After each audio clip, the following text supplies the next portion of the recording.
السلام علیکم ورحمۃ اللہ وبرکاتہ۔ ناظرین، بات چل رہی تھی ویلنٹائن ڈے کی، تو پہلے ویڈیو میں ہم نے آپ کو محبت کے بارے میں بتایا۔ اس ویڈیو میں ہم آپ کو عشق کے بارے میں بتائیں گے کہ عشق کیا چیز ہے، اور اس کے بارے میں مختلف اقوال حکماء کے، صحابہ کے، اور اسی طریقے سے صوفیاء کرام کے اقوال، اور اس کا حکم کیا ہے، یہ جائز ہے ناجائز ہے۔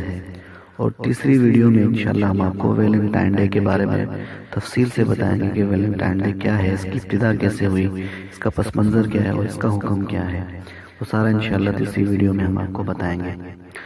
عشق ایک ایسا عام لفظ ہے کہ جو ہر خاص، عام، عالم، جاہل، صغیر، کبیر سب کی زبانوں پر جاری ہے، لیکن اس کی حقیقت ایک ایسا مسئلہ ہے جو کسی سے حل نہیں ہوتا۔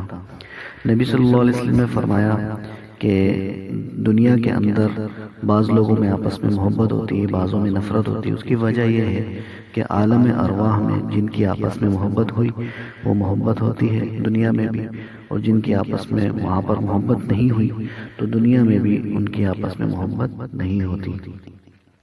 حضرت فاروق اعظم رضی اللہ تعالیٰ عنہ فرماتے ہیں کہ عشق عذاب کی ایک قسم ہے، اور کوئی عقل مند اس بلا کو اپنے اوپر مسلط کرنے کے واسطے تیار نہیں ہوتا۔ عشق غیر اختیاری چیزوں میں سے نہیں ہے۔ بقرات حکیم کہتا ہے کہ عشق ایک طمع کا نام ہے جو قلب میں پیدا ہوتی ہے، دل میں پیدا ہوتی ہے، اور اس میں ایک حصہ حرص کا جمع ہو جاتا ہے۔ ارسطو حکیم کہتا ہے کہ عشق محبوب کے عیوب سے اندھا ہو جانے کا نام ہے، یعنی جو عاشق ہوتا ہے اس کو اپنے محبوب کے عیب نظر نہیں آتے۔ افلاطون کہتا ہے کہ عشق حرارت غریزیہ کی اس قوت کا نام ہے جو شہوانی تخیل افرینیوں اور خیالی تصویروں سے پیدا ہوتی ہے۔ اس کا نشو و نما فطری قوہ کے سانچے پر ہوتا ہے، اور ہر ایک کو اس کی فطرت کے خلاف دوسرے رنگ کا لباس پہنا دیتا ہے، یہاں تک کہ یہ نفسانی مرض اور جنون شوق ہو کر اتنا سخت بیمار کر دیتا ہے کہ اس کی دوا صرف موت رہ جاتی ہے اور کچھ نہیں۔ جالینوس حکیم کہتا ہے کہ محبت روح کا ایک فعل ہے، اور یہ روح اعضائے رئیسہ میں چھپی ہوئی ہے۔ جب یہ فعل قوت اور کافی اثر پیدا کر لیتا ہے تو دل و دماغ اور جگر خراب ہو جاتے ہیں۔ فارابی کہتا ہے کہ عشق نصف بیماریوں کا مجموعہ ہے اور نصف جنونوں کا، اور وہ سب رنجوں سے بڑا رنج ہے۔ عشق بنسبت تمام امراض کے نصف کی حیثیت رکھتا ہے، یعنی ساری بیماریاں ایک طرف اور عشق ایک طرف، یعنی دونوں برابر ہیں۔ ایک دیہاتی عورت کہتی ہے کہ محبت میں عقل جاتی رہتی ہے، جسم گھٹنے لگتا ہے، آنسو خاموشی کے ساتھ بہنے لگتے ہیں۔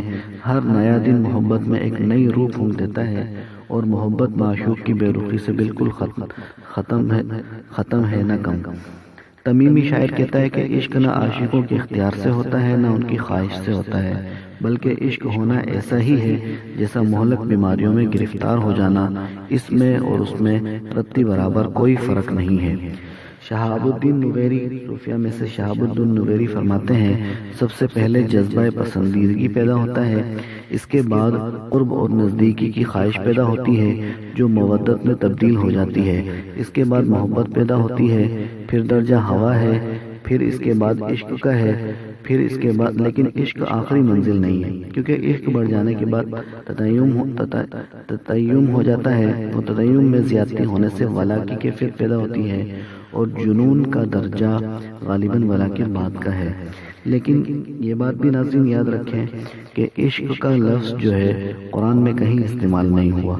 حدیث میں بھی عشق کا لفظ سوائے ایک ضعیف حدیث کے جو خطیب بغدادی نے اپنی تاریخ میں لکھی ہے، صرف ایک ضعیف حدیث میں عشق کا لفظ استعمال ہوا ہے، اس کے علاوہ قرآن حدیث میں کہیں پر عشق کا لفظ استعمال نہیں ہوا۔ اسی وجہ سے بعض علماء نے عشق کو مذموم قرار دیا ہے، لیکن تحقیقی بات یہ ہے کہ عشق افراط محبت کا نام ہے، اور محبت جبکہ اس کا تعلق اللہ تعالیٰ اور اس کے رسول کے ساتھ ہو تو یہ ایک فرض واجب ہے، اور کسی محل مباح کے ساتھ ہو تو مباح ہے۔